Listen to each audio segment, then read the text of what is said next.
¿Qué tal? Buenas noches, un placer saludarles como siempre a nuestros amigos del Canal 30 de la ciudad de Santa Rosa, California.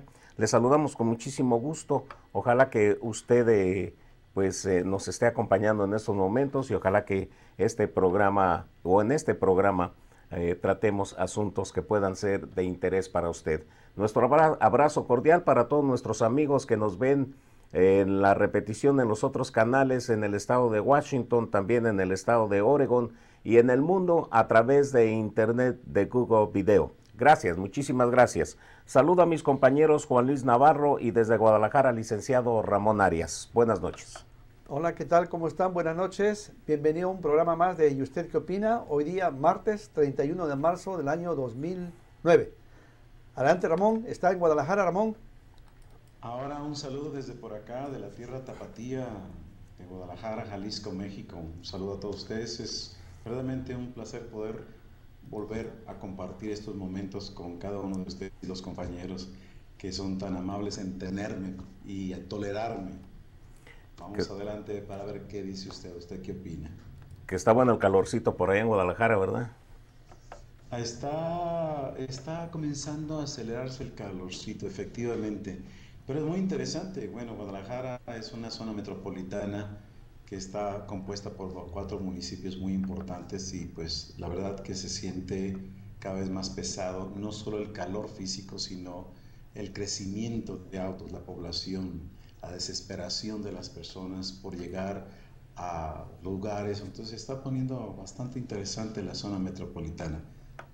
Ramón, primeramente disculpas que la semana pasada no tuvimos oportunidad de poder salir al aire. Me parece que el sistema del tendido del internet se cayó aquí en la estación y no pudimos salir al aire. Hicimos las pruebas previas a salir al aire y todo parecía bien, pero en el último minuto algo sucedió y se cayó el sistema. En la semana pasada, al empezar el programa, Ramón, para informarte y ponerte al día, hice un comentario acerca de los hechos que acontecieron en la ciudad de Oakland el pasado 21 de marzo, donde un individuo mató a 4 oficiales de la policía. El viernes 27 fue el entierro de estos 4 oficiales, los cuales lo pasaron a nivel, por lo menos en California, no sé si lo pasaron a nivel nacional, pero en California pasaron la ceremonia completa desde la llegada de los ataúdes hasta que salieron en camino a los Campos Santos, ¿no? Y hubo una oportunidad en que habló el señor, nuestro querido gobernador, el señor Arnold Schwarzenegger, habló las senadoras por California, Barbara Boxer y Diana Feinstein, y, en fin, hablaron varias personalidades, compañeros de estos oficiales, etcétera. Pero la razón que hago a colación a esto, Ramón, es que el día domingo sucedió algo inaudito también. En Carolina del Norte, justamente, donde tú, cerca de Raleigh, donde tú resides, pues un individuo mató a 6 o 7 personas en un asilo de ancianos. Y ese mismo día, en la tarde, en la costa oeste, en la ciudad de Santa Clara, que está muy cerca acá del área de la bahía, un individuo también mató a 6 miembros de una familia. ¿A qué crees tú, Ramón, que está viéndose más violencia en estos últimos meses o años, si podríamos llamar el término así? Agradezco la oportunidad que me das para poder contestar esos. Realmente son estudios que he realizado por muchos años, por más de 30 años, a cómo se va dando este tipo de desequilibrio mental en las personas. Conforme van existiendo los cambios políticos, económicos,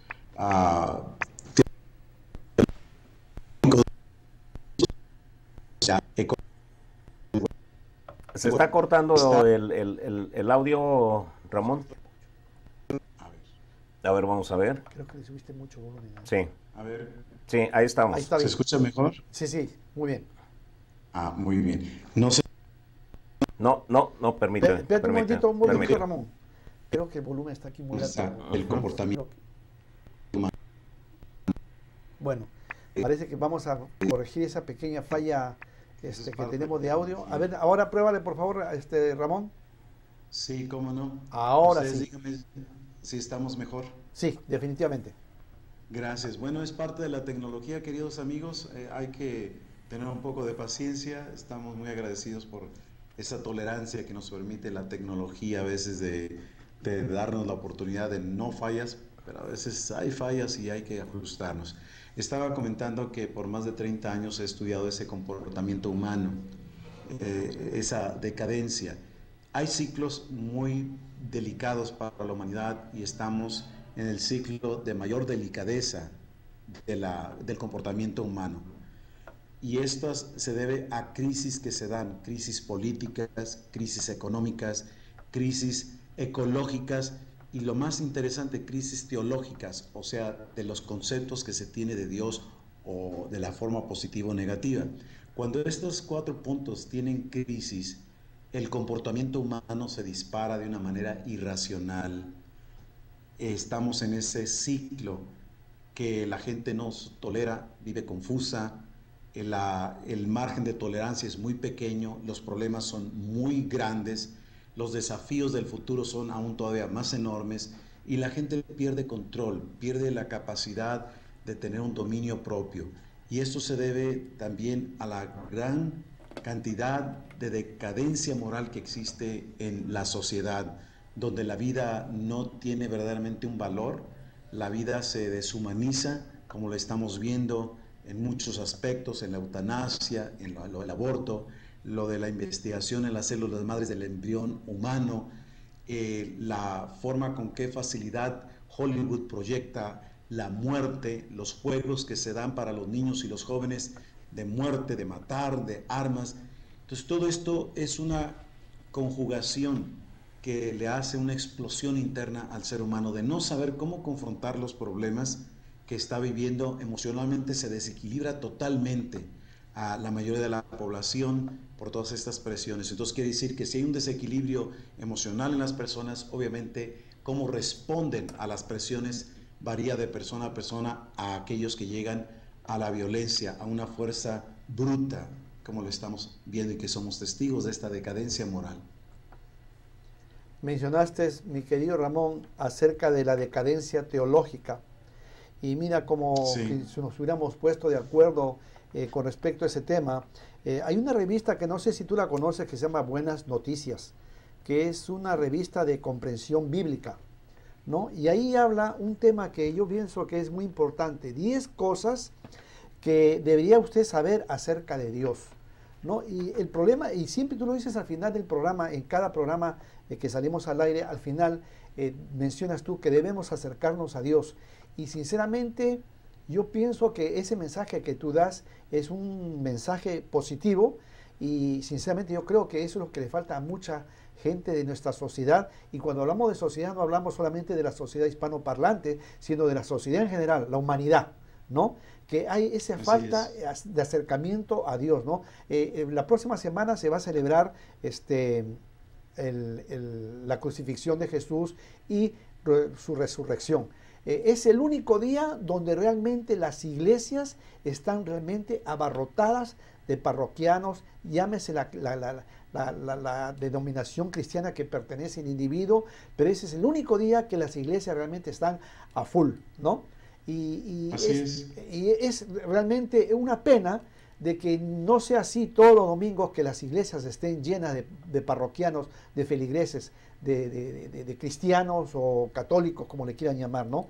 Entonces, durante el programa voy a ir mencionando acerca de esas 10 cosas que deberíamos de saber acerca de Dios, porque en realidad la Biblia, de por sí yo recuerdo, Ramón, antes de yo convertirme, yo a veces hojeaba la Biblia y sinceramente no la entendía.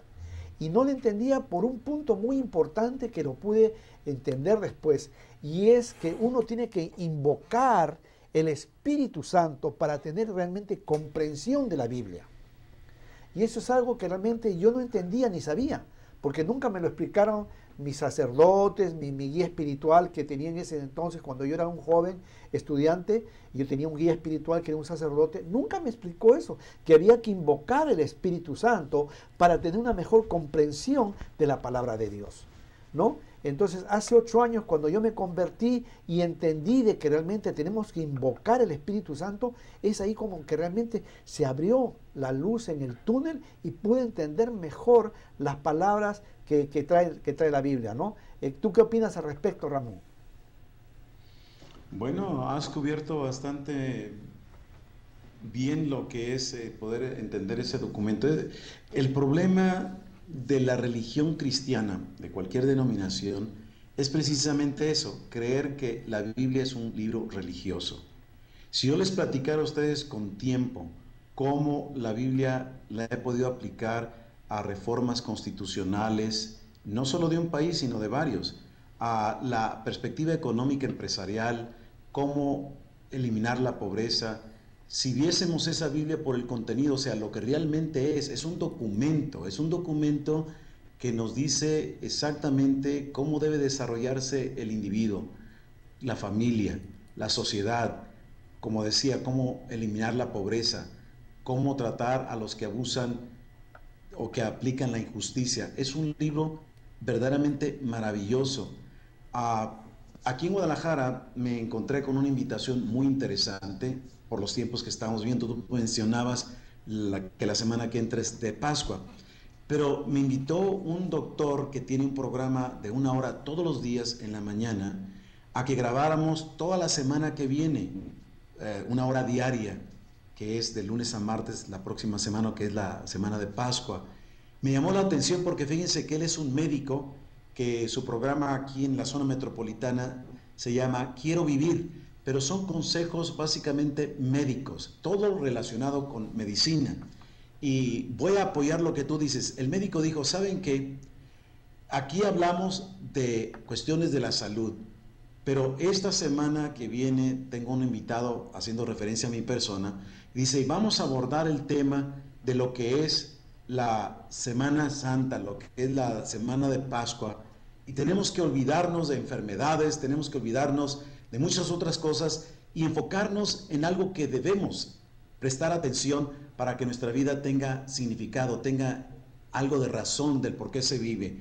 Y digo esto porque él está enfocando pues algo que me sorprendió. En primer lugar, no es un teólogo, es un médico de la ciencia, pero está diciendo lo que tú estás diciendo y lo que está pasando en el mundo. La gente quiere saber, ¿sabes qué? Si hay un Dios, ¿qué parte juega este Dios en mi vida personal, en mis negocios, en mi salud física, en mis relaciones interpersonales, en mi matrimonio, en mi soltería? ¿Qué parte juega ese Dios en mi juventud, en mi niñez, en mi vida profesional? Y eso es algo muy interesante. Entonces estoy teniendo una semana que ya se pueden imaginar, muy interesante, porque abordamos pues la persona de Jesús, los aspectos que vino realmente a implementar, qué significa todo esto. Entonces la Biblia definitivamente no se puede entender únicamente leyéndola como fuera un documento común y corriente, porque no es un libro que lees tú de la primera página a la final diciendo, esta es la cronología. No necesariamente.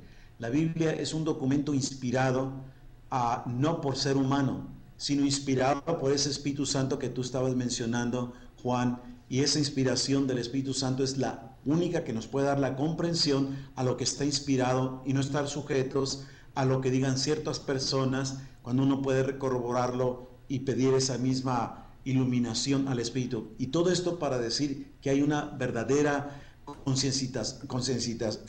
conciencia en la mayor parte de las personas para decir, ¿sabes qué? Algo terrible está pasando en el mundo.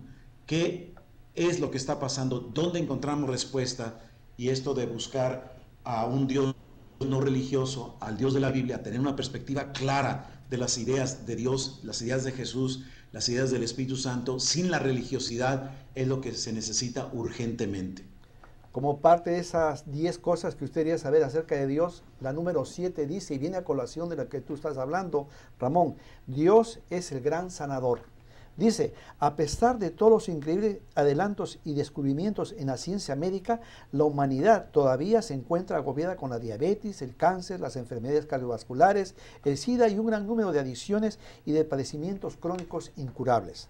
Ciertas medicinas pueden ayudar en el proceso de curación, aunque algunas veces tienen graves efectos secundarios.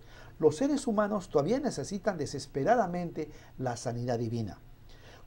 Con el tiempo, nuestro Creador ha hecho posible que los médicos e investigadores adquieran una gran comprensión del funcionamiento de nuestro organismo. Jesucristo nunca habló en contra de los médicos en su época. Todo lo contrario, en una ocasión dijo, los sanos no tienen necesidad del médico, sino los enfermos. Esto está en Mateo 9:12. Lucas, quien viajaba en muchas ocasiones con el apóstol Pablo y escribiera gran parte del Nuevo Testamento, era llamado el médico amado. Está esto en Colosenses 4:14.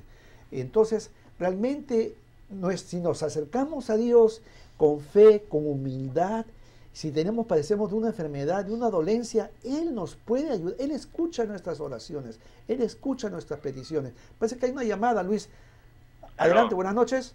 Buenas noches. Sí, ¿con quién tenemos el gusto? Alejandro. Mi paisano, Alejandro. ¿Cómo estás, hermano? Adelante, ¿cuál es tu comentario? Mira, mañana a las 5 de la tarde en el mismo canal se presentan dos pastores para hablar de religión. Ajá. ¿Ustedes le quieren quitar el trabajo a ellos? Alejandro, tú bien sabes que esa no es nuestra intención, hermano.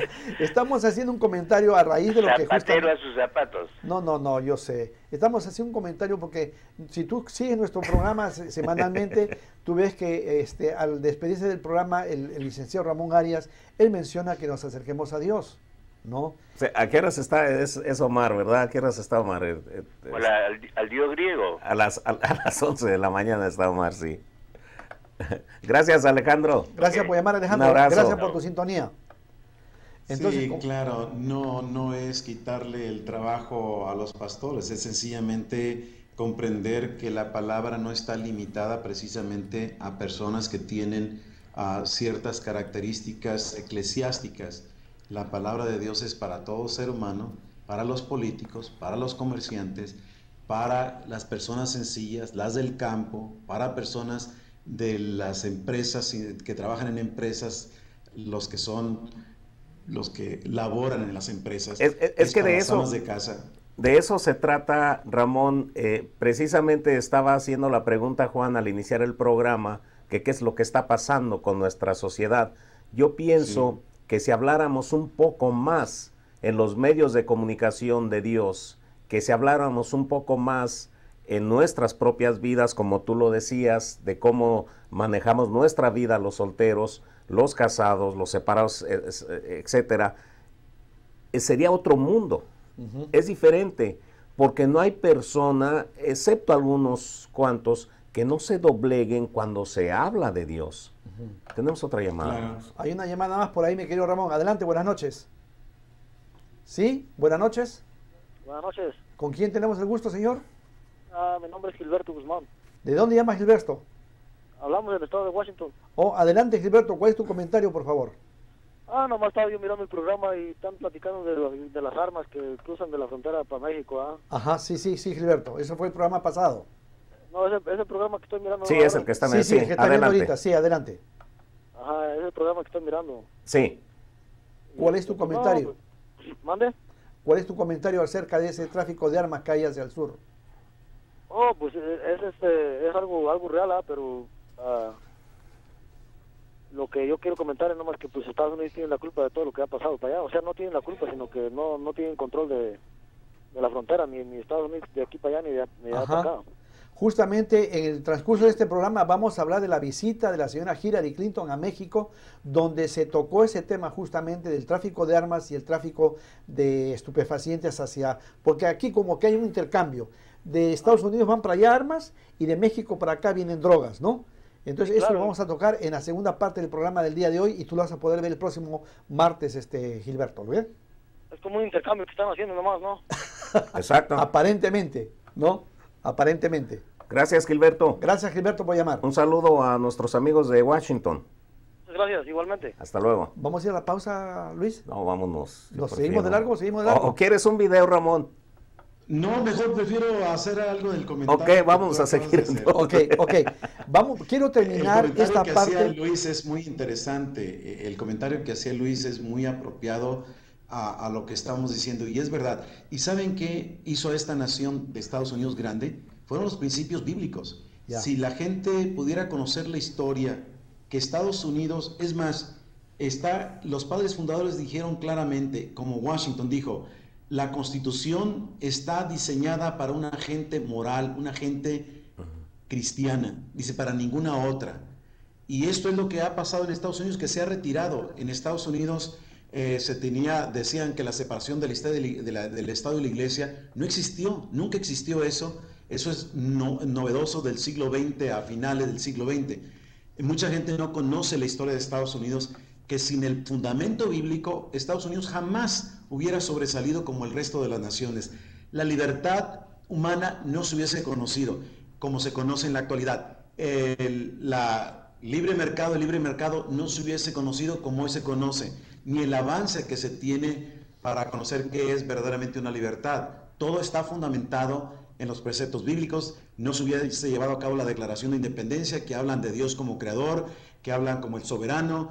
No se hubiese hecho una constitución basada en su gran porción en la Biblia. No se hubieran hecho las enmiendas. No se hubiera llevado a cabo mucho de lo que estamos viendo y de lo que esta nación ha sido bendecida cuando las escuelas, recuerden, bueno, muchos no recordarán, pero Estados Unidos, en las escuelas públicas se estudiaba la Biblia, se analizaban los mandamientos y no había el crimen en las escuelas, no había el consumo de drogas. Pero desde que retiraron la palabra de Dios, el estudio de la Biblia, la oración, se ve la decadencia. ¿Y qué lo sustituyó? La evolución, la teoría de la evolución. Entonces, ¿por qué nos quejamos del comportamiento tan irracional de los niños en las escuelas y los jóvenes en la secundaria, preparatoria, universidad, cuando les están diciendo que son descendientes del animal? ¿Cómo podemos pedir que tengan un comportamiento congruente, que es sensato, si se les quitó la Biblia, que les da conciencia de ser responsables del prójimo, responsables de las acciones, que se les habla de las virtudes? Entonces se ha perdido mucho y se tiene que rescatar, y estoy de acuerdo contigo, Luis,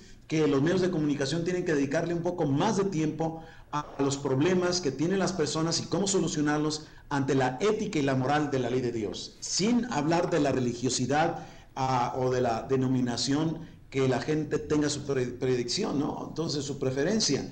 Estamos hablando de qué es la ética de Dios, no cuál es la religión de Dios. Pero fíjate, hay algo que me llama la atención de muchos medios de información, y uno de ellos es ahí donde está el programa Cuéntamelo, y en la cual yo participo los viernes también, Radio Metrópoli.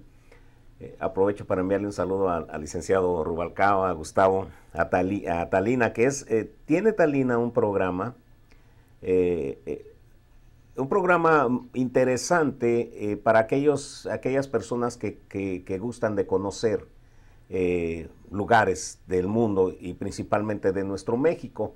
Pero me llama la atención que en la radio no se habla abiertamente de Dios, pero sí se habla de cómo paso a paso tú puedes preparar una bebida alcohólica, cómo puedes preparar un buen cóctel, qué vinos ponerle. O sea, estás promoviendo el alcoholismo, y no es una crítica hacia Talina y a la señora con la cual hace el programa, sino que me llama la atención el hecho de que sí puedes hablar libremente de alcohol, de cómo preparar una bebida, y no puedes hablar... O un platillo también, ¿no? No, también lo hacen, sí, o sea, sí. Lo hacen, pero yo me refiero especialmente al alcohol. Claro, ya. ¿Sí? Los platillos, bueno, pues uno padece de gula, ¿no? Y es un poquito menos, creo yo, problemático, pero sí, o sea, lo que voy, que me llama la atención que puedes hablar bien, que uses un vaso determinado, tantos cubos de hielo, tanto de determinado ron, whisky, etcétera. ¿Cómo preparar un trago, vamos? Y no puedes hablar libremente de Dios. O sea, eso es lo que me llama la atención. Lamentablemente. Y esa es la incongruencia que se da, es lo que los gobiernos tienen que comprender. México tiene problemas severos, Estados Unidos tiene problemas severos. Yo les pregunto a ustedes, ¿qué país no tiene problemas severos sociales? Todas las naciones están en una situación caótica, especialmente las naciones que profesaban una fe bíblica como Europa, Inglaterra, una de ellas, Holanda, y ahí podemos mencionar parte de Alemania y varios países de la Unión Europea, Canadá, Nueva Zelanda, Australia, Estados Unidos, que lo estamos mencionando. Y los países católicos de Europa, Latinoamérica, tú puedes ver que todos estos que profesan una fe, creencia en Dios, ve la convulsión social en la que se encuentran, ve los crímenes, la sangre, el consumo de droga, la violencia familiar, interfamiliar, la violencia entre compañeros de trabajo, que se va un individuo a matar, una persona como en Estados Unidos que va, ¿me entiendes?, a una casa de ancianos. O sea, tú ves todo esto y dices, ¿por qué? Muy claro. El hombre quiere sofisticarse, quiere hablar inteligentemente, quiere llenar sus bocas con grandes conocimientos, que lo único que llevan es a mayor depresión, a mayor inseguridad, a mayor confusión, a mayor depresión. ¿Por qué? Porque hay una ausencia de hablar de la ética, de las virtudes que Dios ha puesto en el ser humano para que el humano tenga una vida estable, un equilibrio intelectual, un equilibrio emocional, un equilibrio de relaciones personales e interpersonales. Eso es lo que estamos viendo. Hay un punto que hay que recalcar, mi querido Ramón, y es de que Dios no está solo. Él viene, es la Santísima Trinidad, ¿no? En la palabra de Jesús está en San Juan, que dice, nadie llegará a mi Padre si no es a través de mí. Cuando yo leí esas palabras, sinceramente, yo no lo entendía. Sinceramente, Ramón, yo no entendía lo que significaba, nadie llegará a mi Padre si no es a través de mí. Y es que tenemos que aceptar no solamente a Dios como el Dios omnipotente y todopoderoso, ¿no?, sino que es parte de la Santísima Trinidad, que es el Espíritu Santo y es Jesús, como su Hijo unigénito. Entonces, es importante de que, sí, yo creo en Dios, así, pero ¿a quién sigues? ¿A quién emulas? ¿A quién imitas? ¿No? Entonces tienes que haber Claro. ahí viene la parte, como te digo, la Santísima Trinidad, y es ahí donde viene el Espíritu Santo, que es un punto importantísimo que cumple en la Santísima Trinidad el Espíritu Santo, ¿no? Tú como estudiante, Claro. has estudiado teología, sabes que el Espíritu Santo tiene un poder infinito en el individuo cuando el individuo es digno de llevar el Espíritu Santo o que el Espíritu Santo lo acompañe, ¿no? Entonces, no es cuestión de que Dios no está solo. Dios viene acompañado a través de estos tres elementos, ¿no? Y por ahí mencionaste de que el Dios es para todos, es cierto, pero ¿cómo podemos invitar a Dios si nosotros estamos rechazando a los otros dos miembros de esa Santísima Trinidad, ¿no?, que son a Jesús y al Espíritu Santo? Entonces, ahí viene donde viene el debate, ¿no?, entre las gentes, ¿no? Porque dicen, no, yo no quiero seguir acá, yo quiero seguir allá, en fin, ¿no? Esta semana que viene es la Semana Mayor, ¿no? La llamada semana. Este domingo es Domingo de Ramos y luego la semana próxima es la Pascua de Florida y Resurrección, ya. ¿Cuál es la razón o qué importancia, Juan y Ramón, tiene el que en esta temporada no se coma carne roja, de la llamada roja, es por ejemplo? Es únicamente la Iglesia Católica que tiene esa ¿cómo te puedo decir? ¿Cómo le podríamos? Tradición, exactamente, ¿no? Porque en realidad yo no conozco ninguna religión que te prohíba el consumo de carne, al menos Ramón, ¿tú conoces alguna otra religión aparte de la católica que te prohíbe el consumo de carne en la Cuaresma? No, y es más, algunas zonas de la Iglesia Católica ya han dicho, saben que eso... Hacen pozolito, ¿no? Sí, ya pasó, ¿no? Juanito, desbloqueame la línea, por favor, las líneas, si eres tan amable. Te decía, Ramón, definitivamente escuché un pensamiento que es anónimo hace muchos años y dice, la maldad existe porque no conocen el amor de Dios. Oye, qué palabras tan sabias. Si realmente cada individuo, cada ser humano conociera el amor de Dios, no existiría la maldad, no existiría lo que estamos viendo a diario en la prensa roja y los derramamientos de sangre y todo lo que hay, ¿no? Fíjate que hablando de esos, me recuerdas de algo que le atribuyen a Alberto Einstein, que no lo dijo, pero que viene al mismo caso de lo que estás mencionando y lo que Luis mencionaba, ¿no? Si yo pregunto que si existe el frío, ¿ustedes qué me contestarían? ¿Que sí? Que sí. Y yo te digo que no existe, el frío no existe. Lo que pasa es que hay ausencia de calor, por eso hay frío, porque hay ausencia de calor. Si yo les pregunto a ustedes, ¿existe la oscuridad? Sí, pero es la ausencia de la luz. ¿Sí? ¿Te fijas? No, la oscuridad no existe. Lo que pasa es que hay una ausencia de luz. ¿Sí? Ya. Entonces, si yo les pregunto a ustedes, ¿existe la maldad? ¿Qué me dirían? Sí, pero en realidad lo que falta es la existencia, ¿no? Sí, De Dios. entonces dices tú, ¿sabes qué? Lo que hay es ausencia de Dios. De Dios, así es. Sí. Y ese conocimiento es cuando Jesús vino a la tierra, Lo he dicho en este programa y lo voy a repetir, Jesús no vino a fundar una religión. Eso de lo total, desde lo más incongruente. Es sí, cierto, la Ramón. resurrección misma, tal vez en la próxima semana lo abordemos, por ser el único día que tenemos la oportunidad, pero de manera breve, si no entendemos a qué vino Dios en forma humana y por qué tuvo que ir a la cruz, por qué resucitó, entonces estamos perdiendo todo el contexto científico, todo el contexto sociológico, todo el contexto político, todo el contexto de lo que es el desarrollo humano.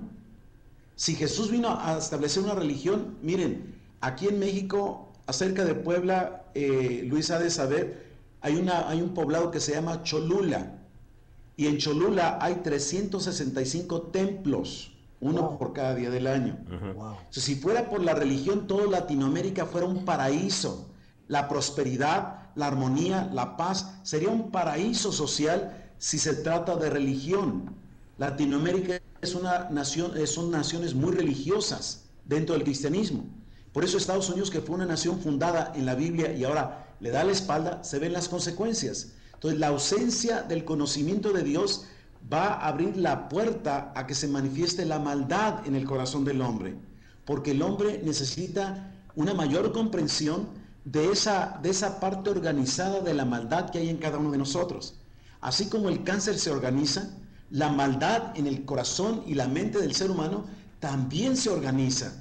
Y eso es lo que vino Jesús a combatir. El ser humano no puede liberarse de esa situación. Es imposible. No hay medicamento, no hay filosofía humana, no hay ideología humana, no hay religión humana que le pueda dar al hombre una estabilidad. Entonces, cuando Jesús viene a la tierra, no vino a establecer una religión, vino a reconciliar al ser humano que se encuentra en una situación caótica, en una descompensación emocional, que no se comprende a sí mismo porque hay una distancia enorme del diseño que tiene, no hay una reconciliación con Dios, que es el único que da sabiduría y conocimiento por medio del Espíritu Santo. Entonces Jesús vino a decir, ¿sabes qué? Tú no puedes ser liberado de ese organismo, de ese pecado organizado que destruye a la personalidad del ser humano, le trae la fealdad en su comportamiento y termina destruyéndose a sí mismo y a aquellos que profesa amar, qué decir de aquellos que no ama. Por eso tú puedes ver al ser humano con una crueldad que ejerce sobre su prójimo, que es una forma espantosa, despiadada, que el hombre ejerce por esa maldad que hay. Entonces Jesús no vino a establecer religión, porque si religión se tratara, entonces todos los países católicos, todos los países protestantes fueran una maravilla, y es todo lo opuesto, es una descomposición social, unas dictadurías, unas opresiones sociales, unas injusticias impresionantes. Algo se tiene que hacer, y yo soy los que convoco a una reforma para analizar de nuevo qué es lo que perdió el cristianismo católico, ortodoxo oriental, protestante, evangélicos, como se llamen, qué fue lo que perdieron en esa perspectiva, porque no estamos viendo los frutos de ese beneficio de la reconciliación con Dios. Entonces, ¿qué fue lo que vino Jesús a hacer? Es muy importante. Vino a reconciliar al hombre con Dios, para que el hombre pueda reconciliarse consigo mismo y con su semejante, y pueda tener la capacidad que Dios le dio para vivir inteligentemente, sabiamente, y resolver los problemas que tenemos que confrontar en la vida cotidiana de una manera inteligente, con la capacidad que Dios nos da en Cristo. Jesucristo resumió los 10 mandamientos en 2 principios fundamentales: amar a Dios, el primero y grande mandamiento, y amor al prójimo, ¿no? Y los 10 mandamientos constituyen una ley de amor. Pero realmente, pregunto, ¿cómo podemos decir yo amo a otra persona si primero no me respeto a mí mismo, ¿no? O sea que en realidad el amor que uno demuestra al prójimo, lo demuestra amándose uno primero.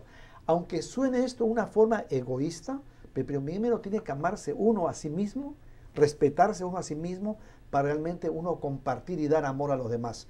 Y voy a poner un ejemplo muy claro en esto, Ramón. Una prueba de amor hacia mi familia fue cuando yo dejé el cigarrillo. Yo fumé cigarros por 22 años. Y mis hijos no se acercaban a mí. Ya lo comenté, ya he hecho este testimonio anteriormente. Mis hijos no se acercaban a mí porque me decían, papá, tú apestas, hueles feo el tabaco, el cigarro. Entonces, eso fue una reacción en mi persona que me hizo respetarme a mí mismo y de esa manera demostré amor a mis hijos renunciando yo a ese vicio del cigarrillo. Y ya de esto han pasado ya 26 años, ¿no? O sea que esa es una muestra, ¿no?, de uno demostrar a sus seres queridos que realmente los ama. Porque yo quería sentir el calor, el abrazo de mis hijos. Ellos en ese entonces teníamos mascotas en la casa, perros, ¿no? Y mis hijos preferían darle un beso al perro que darme un beso a mí en la mejilla. Y lo digo sinceramente, ¿ah? Es la pura verdad, ¿no? Porque yo apestaba, ¿no?, el cigarro. Entonces, esa fue para mí, esa es una prueba de amor hacia mis hijos y hacia el prójimo, ¿no? Cuando uno hace un sacrificio de esa naturaleza. Pero vamos a cambiar el tema, mi querido Ramón, porque todavía hay mucha tela por cortar. La semana pasada, nuestra secretaria de Estado, Hillary Clinton, estuvo en Hermana República Mexicana y hay algo que ella hizo un comentario y que reconoció, y lo hicieron, la prensa mexicana lo comentó mucho, el hecho de que la secretaria de Estado, Hillary Clinton, hizo un reconocimiento público de que era una responsabilidad compartida. Este problema del tráfico de drogas y de armas, ¿hay una llamada, Luis? Se fue. Es una responsabilidad compartida, porque por un lado tenemos un mercado consumidor de drogas, ¿no?, donde hay casi un 25-30% de la población que consume drogas, ya sea de una manera diaria o semanal o como le quieran llamar, ¿no?, y otro mercado que existe allá en México donde es la compra y tráfico de armas ilícitamente, ¿no? Entonces, ¿tú cómo viste la visita de la señora Hillary Clinton? Aparte, también mencionó que definitivamente este gobierno del señor Obama va a sacar una reforma de inmigración, pero va a ser una reforma que no va a ser temporal, va a ser una reforma firme y fija, ¿no? O sea que realmente quizás en este momento el representante Luis Gutiérrez está promoviendo esa reforma en muchas ciudades, estuvo aquí en San Francisco la semana pasada, promoviendo esa reforma y motivando a la comunidad a que realmente exigieran esa reforma que salga ya, ¿no? A propósito, Juan, viene aquí a Santa Rosa, creo que es el 14, entre el 14 y el 16 viene Luis Gutiérrez, para que ahora sí, vayamos, que sienta el apoyo, no lo dejemos solo, porque el año pasado eso fue lo que sucedió. En San José, ¿es sí, cierto? no, sí, donde quiera lo dejaron sí, solo, los mismos líderes, esos que salen en la foto y en la cámara, empezaron a criticar su propuesta. Entonces ahorita es el momento de apoyarlo, porque la propuesta de él es muy buena. Yo he tenido oportunidad de leer rápidamente la propuesta, y es una propuesta realmente bastante comprensible, es una propuesta que bastante saludable desde el punto de vista que realmente el principal problema que hay acá es la desunificación de las familias. Hay miles de niños que son ciudadanos americanos y sus padres están en El Salvador, México, Guatemala, Perú, qué sé yo, ¿no?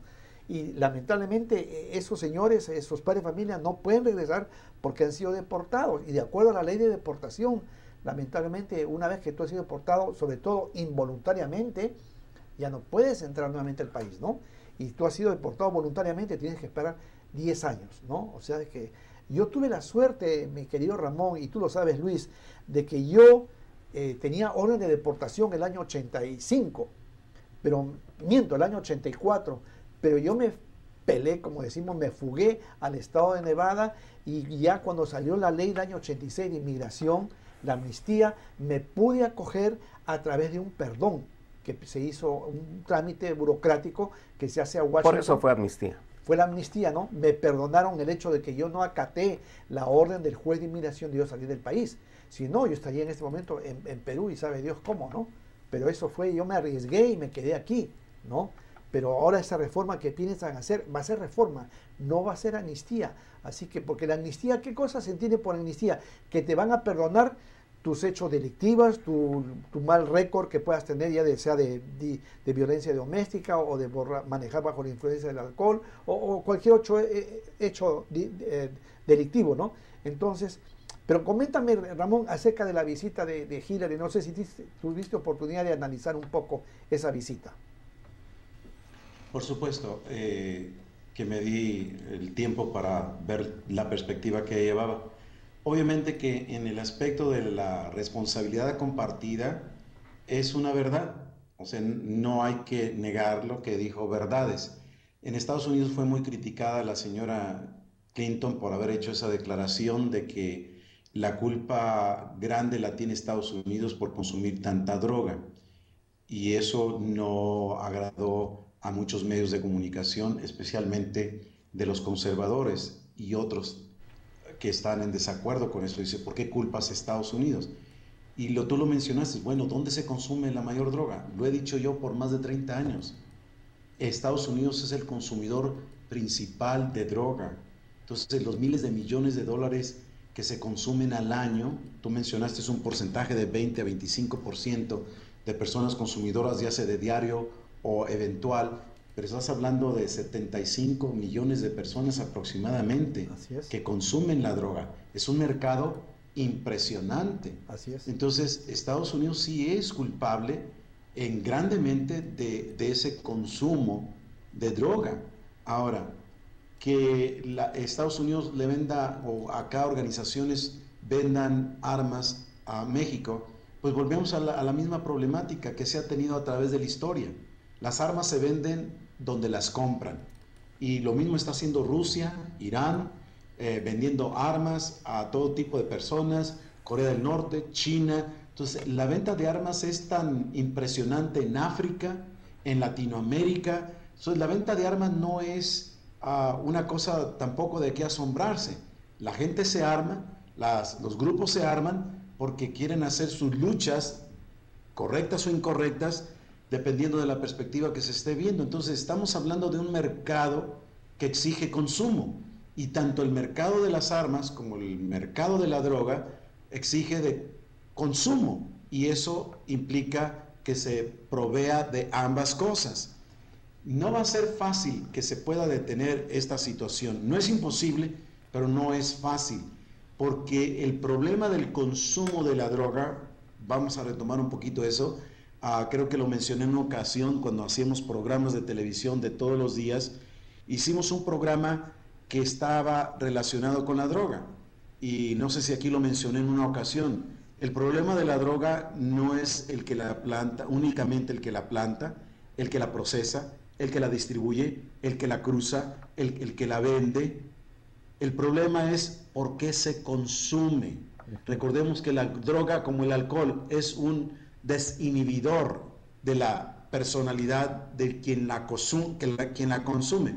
¿Por qué se consume el alcohol? ¿Por qué se consume la droga? Las personas consumen porque no saben cómo resolver sus presiones emocionales, no saben cómo tratar los problemas de la vida que son pesados. Entonces comienzan con poco, se desinhiben, se sienten bien, sienten la alegría, sienten que pueden controlar la vida, tienen otra perspectiva y siguen ingiriendo y más, al grado de la adicción, que ya cuando llegas tú a la adicción ya estás hablando de problemas severos. La gente deja de ser productiva, ahora tiene que robar para poder cumplir con sus adicciones, satisfacciones que el cuerpo ya le exige. Ahí tenemos un problema bastante severo, ya porque el cuerpo, el cerebro, ya le exige a la persona, ¿sabes qué? Necesito que me des lo que estabas consumiendo. Pero muchos dejan de tener facultades para trabajar y tienen que dedicarse al crimen, al de robar, la violencia, al asesinato. Entonces se comienza a hacer todo un sistema social muy degenerativo, o sea, viene a degenerarse. Eso es lo que está pasando. ¿Cómo vas a frenar tú eso? No lo vas a frenar hasta que la persona no encuentre, lo que hablábamos en la primera porción del programa, puede encontrarse un valor personal, que puede entender cómo tener autodisciplina, y lo puede lograr por un tiempo. Pero las estadísticas en Estados Unidos comprueban que los mejores programas para rehabilitar a una persona de drogadicción están en los centros de rehabilitación cristianos, los que aplican los principios bíblicos para ayudar a las personas. Y el gobierno hizo un estudio y corroboró que efectivamente el 86% de los que se rehabilitan en Estados Unidos en programas de centros de rehabilitación cristianos tienen el 86%, como mencioné, de restauración, porque le dan seguimiento por años. Entonces el problema es que el hombre tiene problemas, y eso no se va a acabar tan fácilmente con reformas que haga una política, un gobierno de otro gobierno. Vayamos a las armas. ¿Por qué se están armando los narcos? ¿Serán los únicos que se están armando? ¿O habrá otros grupos que se están armando en el país? No olvidemos que 1810 trajo un estallido de sangre en México. 100 años después, 1910, otro estallido que bañó a la nación de sangre, más de 1 millón de muertos. 2010, ¿qué? Otra revolución. Entonces hay un descontento social impresionante en el país. La válvula de escape que México tiene es aventar a todos los que pueden a Estados Unidos. Si todos los que se han salido de México, yendo a Estados Unidos, buscando un mejor nivel de vida, buscando alternativas, si todos ellos no se les hubiese permitido entrar a Estados Unidos, ya México hubiese estallado socialmente por lo insoportable de la forma y de la política, de la forma del poder adquisitivo, lo que no ha querido reformarse esta nación. Entonces, ¿quiénes son los que se están armando? Nada más los narcos, de eso se está hablando, pero ¿serán realmente los únicos que se están armando? ¿Realmente serán ellos los únicos? Por la cantidad de armas que están entrando al país, el gobierno sabe que es algo peligrosísimo. Las armerías se clausuraron, se cerraron en este país precisamente por el temor a que la gente se armara. Sabemos que las armas dan poder a la sociedad, dan poder para poder confrontar injusticias y todo lo que se ha llevado a cabo. ¿Estoy promoviendo una revolución? No, estamos hablando de los síntomas y de lo que la secretaria de Estado Clinton fue a hacer a México. Muy bien, acuerdos, pero esos acuerdos no van a servir de gran cosa, porque en Estados Unidos ni se va a dejar de consumir la droga, porque el problema, ya lo dijimos, es de la persona, y en México no se va a resolver en la adquisición de armas, porque no todas las armas pasan por Estados Unidos, y hay muchos que están ignorando qué tipo de armas están entrando a México. Ese tipo de armas no llegan a Estados Unidos, ese tipo de armas llegan por Centroamérica, Sudamérica o la parte sur de México. Armas que no se fabrican en Estados Unidos. No digo que no están entrando armas norteamericanas, estoy diciendo que las armas que están agarrando no son ni siquiera de manufactura norteamericana. Estamos hablando de armamento coreano, chino, ruso y de otros lugares. Entonces, no nada más va de Estados Unidos, están entrando armas de muchos lugares y no necesariamente de Estados Unidos. O sea, ¿por qué? Porque hay grupos de descontento y México ha tenido grupos de descontento social de todo el tiempo.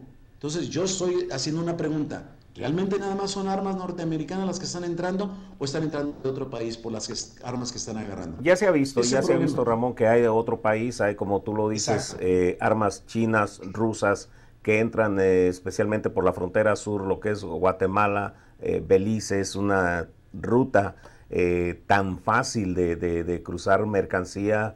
No sé si haya sido, Ramón, pero pues, tan fácil es mercado. Esa islita es una zona libre de comercio, donde tú vas y compras lo que te dé tu gana, ahí en esa islita, Juan, y cruzas tan tranquilo para México como no te imaginas. Y otra de las cosas, y lo más lastimoso, y hacíamos mención de esto, Ramón, la semana pasada, Juan, no sé si recuerdas, que lo más lastimoso es que mexicanos llevando también armas a contragotas de este país también, ¿no? Que somos todos los que vamos por carretera, y en este caso, pues no, hacía yo la aclaración, no me cuento, porque sería muy difícil, sería una situación muy difícil el darme cuenta que de pronto me asaltaron con un arma que yo pude haber cruzado a México. En el mejor de los casos, si hubiera un asalto, nada más. Pero ahorita te asaltan y te matan tan tranquilo, ¿no? Tanto aquí como allá. Otra cosa, Juan, Ramón, amigos televidentes, y que no están tomando en cuenta los dos gobiernos, principalmente el gobierno mexicano, que es el que no pone esa atención, tal vez no sea importante, pero por ejemplo ahorita en el ejército de Estados Unidos existen jóvenes que tienen la doble ciudadanía porque nacieron en México. Y si nacieron en México, pueden regresar tranquilamente a México. Y el gobierno de Estados Unidos no le da mucha atención a sus veteranos. ¿Qué haces tú como mexicano? Te vas a México. Y si el ejército de México no te da empleo, ¿a dónde te vas a ir? Eso es bien peligroso porque vas bien entrenado. Espero no estar dando ideas, a algún grupo criminal mexicano de que venga a contratar veteranos mexicanos de la guerra, por ejemplo, de Irak, que son miles de muchachos mexicanos que están allá, así como peruanos y centroamericanos. Es verdad. Pero estamos hablando especialmente de México, que yo veo ese peligro enorme, que el gobierno debería de tener un control, hablar con este gobierno y decir qué vas a hacer con esta gente. ¿Cómo le vas a hacer para controlarlos? Sobre todo a partir del 31 de agosto del próximo año, que va a venir más de 120,000 soldados aquí. Exacto. 120,000 soldados van a regresar.